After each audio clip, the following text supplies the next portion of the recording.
एक गांव में चुरकी और मुर्की नाम की दो जुड़वा बहनें रहती थीं, पर दोनों का स्वभाव एक दूसरे से एकदम विपरीत था। चुरकी जहाँ स्वभाव में बहुत अच्छी थी, बहुत भली थी, हमेशा सबकी मदद करती थी। दूसरी ओर वही मुर्की बहुत घमंडी थी, दूसरों की मदद करना तो दूर, बहुत शरारत करती थी, हमेशा दूसरों को परेशान किया करती थी। उनके गांव से थोड़ी दूर पर उनके मामा का गांव था। रक्षाबंधन आ रहा था, तो चुरकी ने अपने मामा के गांव पर जाने का सोचा। चुरकी अपने मामा जी से मिलने निकल पड़ी। जब वो जा रही थी, तब रास्ते में उसे एक बेर का पेड़ दिखाई दिया। तब बेर के पेड़ ने चुरकी से कहा, अरे बहन, रुको जरा। तब चुरकी ने आसपास देखा तो उसे कोई भी नजर नहीं आया। तब उससे पेड़ ने कहा, अरे मैं बोल रहा हूँ तुमसे, बहन मेरी थोड़ी सी मदद कर दो। तो चुरकी ने कहा, बोलो भाई, क्या मदद कर सकती हूँ मैं तुम्हारी। तो उस पेड़ ने कहा कि मेरे आसपास देखो, ये कितने सारे कांटे हो गए हैं, क्या तुम इसे साफ कर सकती हो। तब चुरकी ने कहा, क्यों नहीं, मैं अभी कर देती हूँ। और चुरकी ने तुरंत वहां पर साफ कर दिया, सारे कांटे साफ कर दिए और आगे निकल गई। थोड़ी दूर चली, तब चुरकी को एक गौशाला दिखी। एक गाय ने चुरकी को आवाज लगाई, अरे ओ बहन, जरा रुको तो। तब चुरकी ने कहा, कौन, तुम गाय मुझसे बोल रही हो। तब गाय ने कहा, हाँ बहन, मैं ही बोल रही हूँ, मुझे तुम्हारी मदद चाहिए। तब चुरकी ने कहा, बोलो बहन, मैं तुम्हारी क्या मदद कर सकती हूँ। तब गाय ने कहा, देखो यहाँ पर कितना सारा गोबर पड़ा हुआ है, ये बदबू हमसे सहन नहीं होती, क्या तुम यहाँ पर साफ कर सकती हो।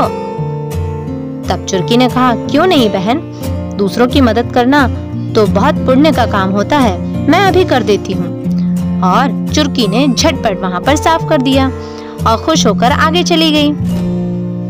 जब चुरकी थोड़ी दूर चली, तो उसे वहाँ पर एक सांपों का बिल दिखाई दिया। वहाँ भी आसपास बहुत कांटे पड़े हुए थे, बहुत कचरा पड़ा हुआ था। उस बिल में से एक सांप ने उसे आवाज दी कि चुरकी, मैं बोल रहा हूँ, क्या तुम मेरी मदद कर सकती हो। चुरकी थोड़ा डर गई, मगर फिर थोड़ा संभल कर बोली, ठीक है नाग देवता, मैं मदद कर दूंगी, मैं अभी साफ कर देती हूँ। और चुरकी ने झटपट वहाँ भी साफ कर दिया। और ये काम करने के बाद चुरकी वहाँ से चल पड़ी।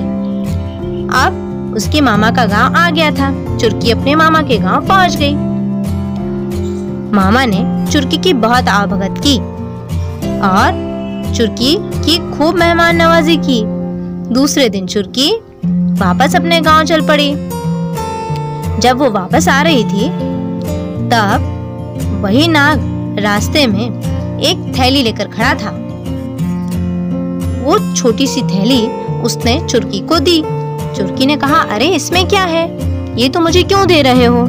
तो उस नाग ने कहा कि अरे बहन, तुमने जो मेरा काम करके गई थी, ये उसी के बदले में दे रहा हूँ, ये तो तुम्हारा इनाम है, ले लो। तब चुरकी ने उस पोटली को खोलकर देखा तो दंग रह गई, उसमें तो बहुत सारे पैसे थे। वो खुश हो गई और उसने नाग देवता को धन्यवाद दिया और आगे बढ़ गई। जब वो आगे चली, तो गाय एक बहुत बड़े डब्बे में बहुत सारा दूध लेकर खड़ी थी। गाय ने कहा, ये लो चुरकी बहन, तुम्हारा इनाम। तो चुरकी ने कहा, अरे किस बात का इनाम, ये तो मुझे क्यों दे रही हो। तब उस गाय ने कहा, अरे नहीं बहन, ये तुमने जो हमारी मदद की थी ना, उसका फल है, तुम इससे बहुत सारी अच्छी खीर बनाना और खूब खाना, ठीक है। चुरकी ने कहा, बहुत बहुत धन्यवाद, और आगे बढ़ दी। जब वो थोड़ी दूर और गई, तो उसे वही बेर का पेड़ मिला। उस पेड़ ने फिर से चुरकी को रोका। अरे अरे चुरकी बहन, रुक तो जाओ, देखो तो मैंने तुम्हारे लिए कितने सारे ये मीठे बेर इकट्ठे करके रखे हैं, जल्दी से इन्हें इकट्ठा कर लो और ले जाओ। तब चुरकी ने कहा, अरे इसकी क्या जरूरत है। तब पेड़ ने कहा, नहीं बहन, तुमने मेरी मदद की थी, तुमने यहाँ साफ सफाई की है, तो इसके बदले में मीठा तो बनता है ना। चलो जल्दी से ये सब ले जाओ। मैं पेड़ हूँ ना, इकट्ठा नहीं कर सकता, वरना इकट्ठा करके ही रख देता। तब हंसते हुई चुरकी ये सारे बेर इकट्ठे करती है और पेड़ को धन्यवाद देकर आगे बढ़ जाती है। जब वो घर पहुंचती है तो उसके पास इतना सारा सामान देखकर मुर्गी को बड़ा गुस्सा आता है। वो उससे जलने लगती है। ओहो, मामा ने चुरकी को इतनी सारी चीजें दे दी। मैं भी जाऊंगी अब मामा के घर और मैं भी लेकर आऊंगी। और वो चली जाती है। दूसरे दिन मुर्गी मामा के गांव जाने लगती है। रास्ते में वही पेड़ उसे फिर आवाज देता है, अरे ओ बहन, सुनो तो जरा। तब मुर्गी इधर उधर देखती है।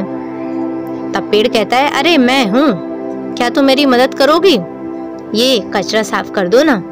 मुर्गी बोलती है, ए चल हट, मैं इतनी फालतू थोड़ी ना हूँ जो हर कहीं साफ करने लग जाऊंगी। चल हट, मेरे पास इतना समय नहीं है, मैं तो चली। आगे जाती है तो वही गायों की गौशाला दिखती है। गाय आवाज लगाती है, अरे ओ बहन, थोड़ी सी मदद कर दो, यहाँ बहुत गोबर पड़ा हुआ है, बहुत बदबू आ रही है, थोड़ा साफ कर दो। मुर्गी नाक पकड़ के बोलती है, छी छी छी, मेरे हाथ गंदे हो जाएंगे इस गोबर में। मैं नहीं करती, किसी और से करवा लेना। मैं तो चली मामा के गांव। थोड़ी दूर चलने पर उसे सांपों का बिल दिखता है। वही सांप निकलकर बोलता है, अरे मुर्गी बहना, इतनी भी क्या जल्दी है जाने की? देखो तो मेरे आसपास कितनी मिट्टी जमा हो गई है और कचरा भी, थोड़ा साफ कर दो ना। मुर्गी को अब तो गुस्सा आ जाता है। कहती है, अरे तुम लोगों को और कोई काम नहीं है? मुझे जाने दो, मैं इतनी फालतू नहीं हूँ जो यही काम करती रहूं। जो देखो वो मुझसे बस साफ सफाई करने का बोल रहा है, मुझसे काम करने का बोल रहा है। मैं मामा के घर जा रही हूँ घूमने के लिए, काम करने के लिए नहीं बैठी हूँ। और वो चल देती है। मामा के घर पहुँचती है तो मामा उसकी भी बहुत आवभगत करते हैं, बहुत अच्छा खाना खिलाते हैं और दूसरे दिन मुर्गी को विदा करते हैं। पर मुर्गी सोचती है, अरे मामा ने चुरकी को तो इतना सारा सामान दिया और मुझे तो कुछ भी नहीं दे रहे। तो वो मामा से गुस्सा होकर और मामी से लड़ झगड़ कर आ जाती है।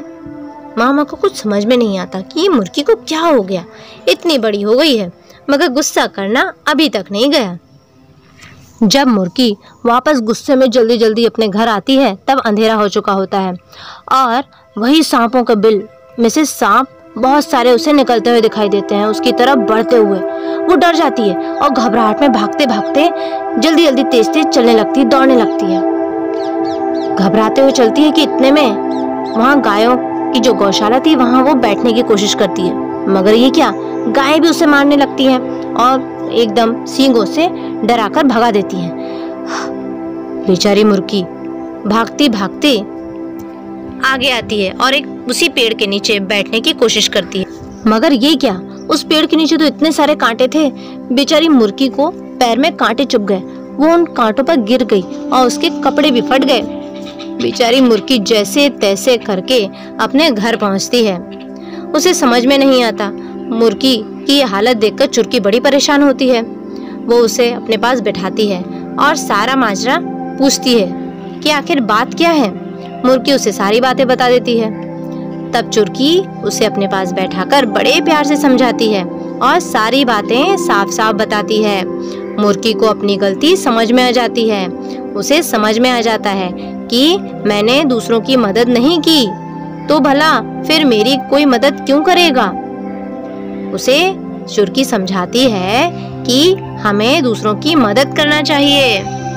तो बच्चों, हमें इस कहानी से ये शिक्षा मिलती है कि हमें हमेशा दूसरों की मदद करना चाहिए, मदद के लिए तत्पर रहना चाहिए, क्योंकि जो दूसरों की मदद करता है उसे ईश्वर भी बिन मांगे ही सब कुछ दे देता है। आप दूसरों से वही व्यवहार करें जो आप अपने लिए दूसरों से चाहते हैं।